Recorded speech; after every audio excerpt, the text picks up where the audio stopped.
ভাই, আপনারা কি প্রবাসে আসতে চান? তাহলে শুনুন, প্রবাস জীবন দেশে থেকেই সুন্দর, কিন্তু প্রবাসে আসার পরে না। আপনি অনেক টাকা ইনকাম করতে পারবেন, তা ঠিক। এটা বাংলাদেশে করতে পারবেন না। এখানে অনেক টাকা আছে। আপনাকে ঘুম থেকে উঠতে হবে ভোর 4টায় উঠে রান্না বান্না করে খাওয়া দাওয়া করে 6টার দিকে কাজে লাগতে হবে। আবার দেখা যায় আপনার ছুটি হবে 6টা থেকে কিংবা 7টায়। এর মধ্যে আপনি রুমে এলেন, রান্না বান্না করলেন, গোসল দিলেন, ঘুমাতে ঘুমাতে বাজে যায় 1টা থেকে 2টা।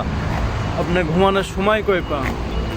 আসলে সত্যি কথা কি ভাই, প্রবাসে যেই আসে সেই বোঝে। প্রবাস আসার আগে কেউ বুঝতে চায় না যে প্রবাস জীবনটা কতটা কঠিন এবং কতটা ভয়ঙ্কর হয়।